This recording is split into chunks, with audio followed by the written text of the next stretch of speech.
Going on, guys? It is the Poke King, and we're back with another banger. We're gonna take a look at Dragapult EX. Now, this is supposed to be the S tier deck for the new 2025 post rotation. So we're gonna dive in, take a look at Dragapult. I think this is the build that I would bring to Atlanta, and I think Dragapult may be one of the contenders for the decks that I want to play. I definitely want to showcase the spicy tech deck that I want to think about playing, but we're going to first start off with my build of the BDIF, and that's Dragapult EX. Let's get into it. So starting off, we're going to play 4 Dreepy. Now, can't go to 3, can't play 2, can't play, of course, 1. You're going to have the 4 Dreepy. This format's going to be a little bit slower, so the goal is to get as many Dreepies out as you can. Now, Dreepy being a 70 HP, once again, helps protect you from other Dives from other Dragapult EX decks, but it is a little tanky, which is nice, and it has some okay-ish attack, so it can still get around something like a Badoo. So we're gonna play 4 Dreepy. Once again, you have to play 4. If you're playing anything less than 4, you're pretty much setting yourself up for failure. We're gonna then take a look at Dracloak. Now, this is the draw engine of the deck, and this is what makes Dragapult such a good deck. So you play things like Brock Scout, you play other cards, once again Ultra Ball, stuff like that, to try and get these Dracloaks, because it does Recon Directive. And if you don't know what it does, the ability is once during your turn, you may look at the top 2 cards of your deck, put one in your hand, and put the other card on the bottom of your deck. So that is very good when it comes to, once again, searching out for energies, evolving Dracloaks into Dragapult EXs, searching for trainers, supporters. Dracloak allows you to actually have an engine, and with Badoo, once again, being in the format, slows things down. Dracloak allows you to naturally just evolve into your Big Daddy Dragapult EX. So yes, we're going to be playing 3 of these bad boys. This card is absolutely busted. Once again, it is a Terra Pokemon, so it doesn't take any damage from the bench, which is really good. Jet Headbutt is just a good, nice little 70 HP poker, weakening up softer, bigger Pokemon like Charizard or other Dragapults. And then Phantom Dime is what makes this deck absolutely busted. So it's an attack Phantom Dive, 200 damage, and then you put 6 damage counters on your opponent's bench Pokemon in any way you like. So Dragapult also being a 320 beat stick is just really good. So you're gonna play 3 Dragapult EX. Once again, that makes up the big attacker line. Now we are playing the Dusknoir engine, so we do have to play 2 Duskull. Once again, we did have the one from, I believe it was Sword and Shield. It was a Silver Tempest.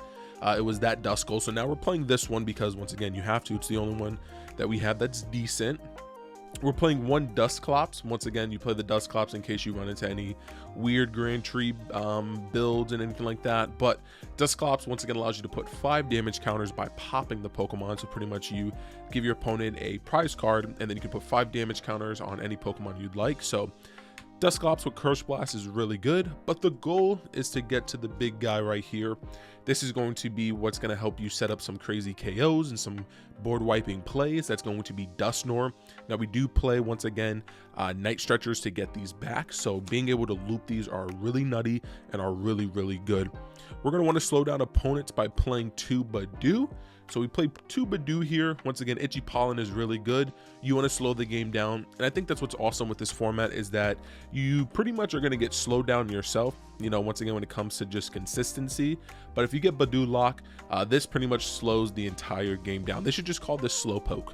You know, Badoo should just take over the name Slowpoke, because that's pretty much what it does. It slows down the game.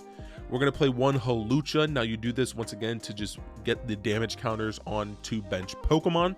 So Hawlucha allows you to, once again, what Radiant Alakazam kind of was for this deck. So this allows you to just take advantage of putting extra damage counters. Now, of course, because there's things like Terra Box that play the Water Sob, Ogerpon, the Teal Mass Ogerpon, you want to make sure, the Water Ogerpon, whatever it's called, but you don't want the Hawlucha to get stuck. So you got to make sure you drop this on the right turn against the right deck. Now, we follow up with the best support Pokemon, Pheasantskippity EX. Pheasantskippity, once again, is the best support Pokemon. Drawing 3 cards when your opponent knocks out one of your Pokemon allows Pheasantskippity, once again, it is the best support card right now in the game. So that's all the Pokemon that we play. We then play 4 Arven for the supporters. Arven is really good. Let's get that focused in there. Arven allows you once again to get an item and a tool card, and we do play a decent amount of tools like Sparkling Crystal, EXP share. So Arven is very, very good, very versatile. So you have to play 4 of those. Now you'll see some builds play 4 Iono and 3 Arven, but I think I like the 4 Arven build. Once again, if you don't get Badud Lock, you pretty much want to use Arven to then get your Dragapult EX out as fast as possible. Iono, really good once again, beginning of the game, shuffle back if you get a bunch of energies. Late game, once again, you can do cool plays with Dusknoir where pretty much you put your opponent down to 1 prize and you hit them with an Iono. So the goal is to kind of like strand them with like only 1 card in hand plus their draw. Now this is the new card in the format. This is Brock Scouting. This card is absolutely nutty. So this allows you to search for up to 2 basic Pokemon or 1 evolution. So the reason why we're not playing Jock is just because Jock can be a dead draw in the beginning of the game. And when it's a new format, you want the most consistent card. Now yes, Brock only gets you 1 evolution Pokemon, but being able to be used in the beginning of the game along with a Buddy Poffin almost makes it as if you're working with 6 Buddy Poffins, which you'll see later. So Brock Scouting, I think to me, is just the more consistent card. And with the new format, we just want to be super consistent.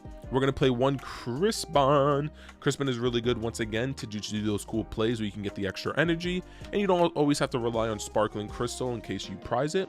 We do play the 1 Professor's Turo. Now I do see a lot of people cutting this out of the list, but once again with Feraligatr being a thing and then you have the Water Ogerpon, you just don't want to get locked into the active. So if you do make a misplay, at least Professor Turo can kind of reset that. Plus going up against Duraludon, being able to reset the Dragapult EX can be just very important because they're pretty much going to do the same thing.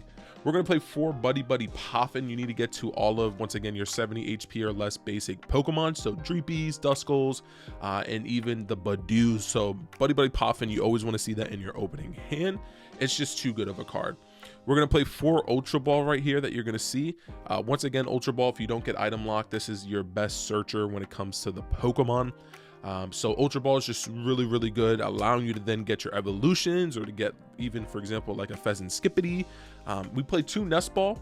Once again, this just combats to pretty much go and fetch the Pheasantipity, but then it can also fetch things, for example, like a Badoo, Dreepy, or Duskull. Just don't Nest Ball for a Hawlucha because you just won't get the ability. I have seen people misplay that, especially when Hawlucha first came out. Double Rare Candy, there's some turns where you have the Crispin, you can go Rare Candy, Dragapult EX, and sometimes there are certain decks where it's certain opens where if you can just get an early turn 2 Dragapult EX and start attacking, you pretty much just end up taking over the game. So that's why you want to play a consistent build, because then you can get some pretty easy wins sometimes.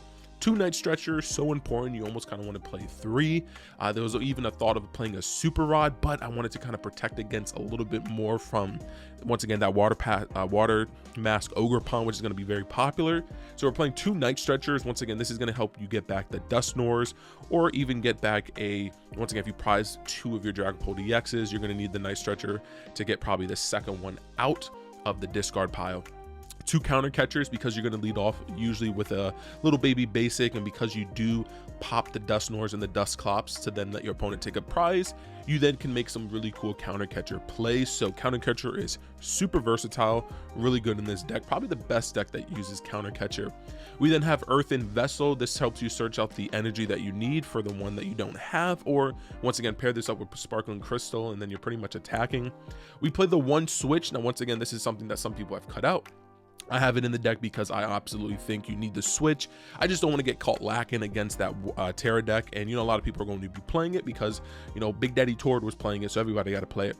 Rescue Board, once again, allowing you to switch out in the early game. Badoo does have free retreat, so you'll use Rescue Board for if you open up with like a Duskull, even a Hawlucha if you accidentally open up with it, which sometimes does happen.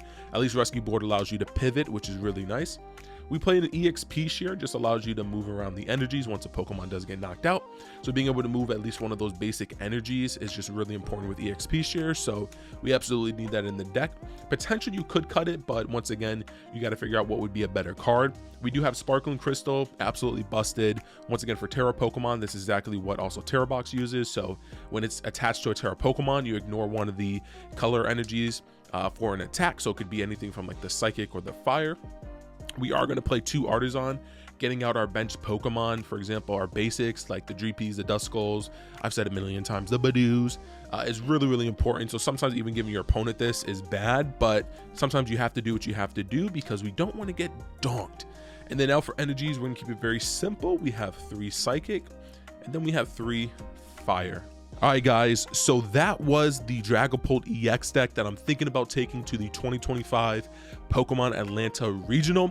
I think Dragapult is the best deck in the format. It is one of the more versatile decks. Now, you do have to worry about Terra Box having the Clefairy, which makes your Dragon Pokemon weak to Psychic, and Clefairy is a Psychic with a very busted attack.